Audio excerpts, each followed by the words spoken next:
Speaking of douchebags, Yeah. the first real celebrity thing that I can think of is when back in 2003, My wife is.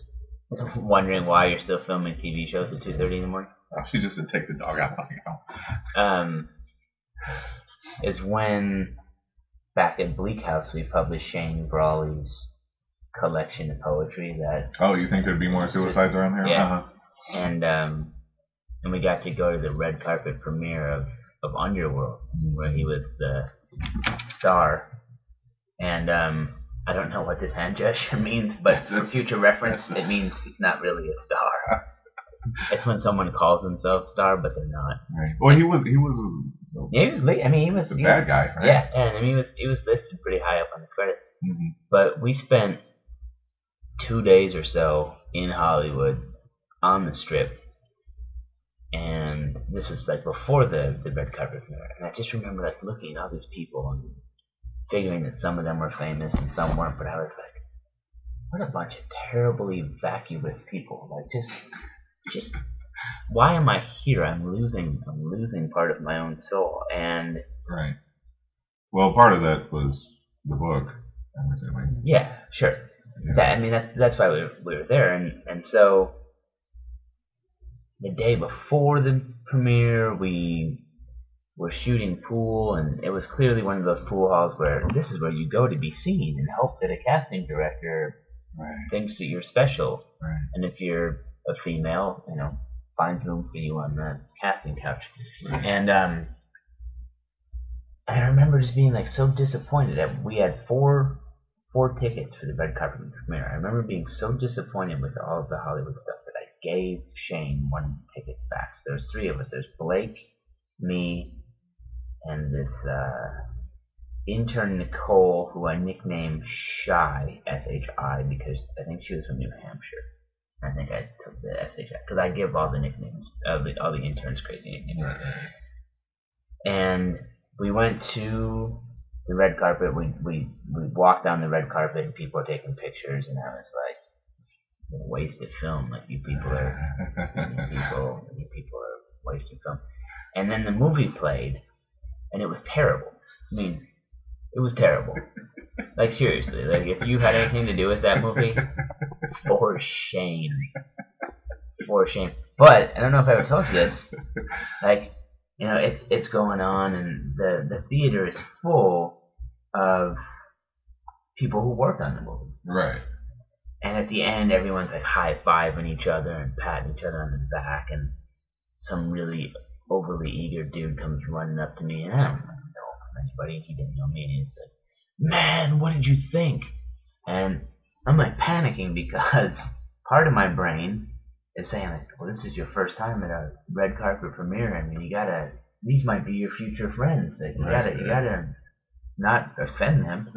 And so I'm like trying to figure out what to say while I'm smiling, and I'm like, that was the loudest movie I've ever been to in my life. For real, the loudest. Was it really the loudest? Oh God, dude. So loud. It wasn't just like when drums were shooting, but like people were stepping, and it would be like, and like, whoa, we don't need all this. And the only thing that's some serious Foley. The only thing that I regret, well, actually, that's not true. I regret a whole bunch of that stuff. But if I had to do it over again, there were all these people lined up on either side of the red carpet, and they were all like desperately like reaching and like trying to touch people, and some dude like jammed his CD into my hands and was like, "Come on, man, you already made it. Help me make it." And I was like, the only thing I made was a mistake, buddy. I got 2,000 copies of shitty poetry collection sitting back in my warehouse. And did those sell at all? No. And strangely enough, all of the promised appearances on Letterman and Leno and such never forthcoming. Yeah, they didn't happen. But if I had it all to do again, I would pick the dirtballiest, skankiest person who was lined up on that fence reaching over, and I'd be like, "Come on over." I would have kept that fourth ticket, and I would have brought in Cousin Jethro meets I don't even know. I would have just found like the craziest person. I would have been like, "Yep, this is who I'm. This is who's going with me. This is my date. +1. This is my +1." And then after the movie, they had the after party, the rap party or whatever terminology was at this old mansion that was also on the strip or right off the strip, and everyone was really impressed with themselves, and I thought, this is not the world for me. I am not a Hollywood guy. Well, I mean, part of that, I mean, I'm supposed to be charitable. But if these are all people who worked on the project, they were probably paying close attention to whatever facet of the show was theirs. Sure. Whoever is in charge of sweetening the audio. Right. Whoever's doing. Right, yeah. But like the guy who did the CGI, right. Like he spent months sitting at his computer doing keystroke animation, right. And there's the fruit of his labor. Right, there's that 11-second scene. Right. The fact that it's telling a shitty story, that's right. already a sequel to a shitty movie and it's got shitty dialogue, none of that matters because he's way too far into it. Right. The 9 months I spent on that 6 seconds of CGI blood spurting, whatever it was all worth it because there's my work up there. I can see how that would happen. What was the weatherman's name? Ira Joe Fisher.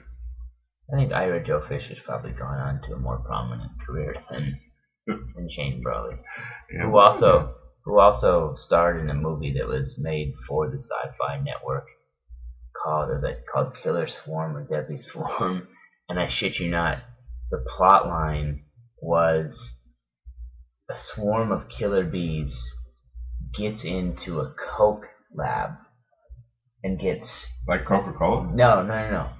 Oh, okay. This swarm of killer bees gets coked out of their gourd and then gets super aggressive and high energy and goes after it.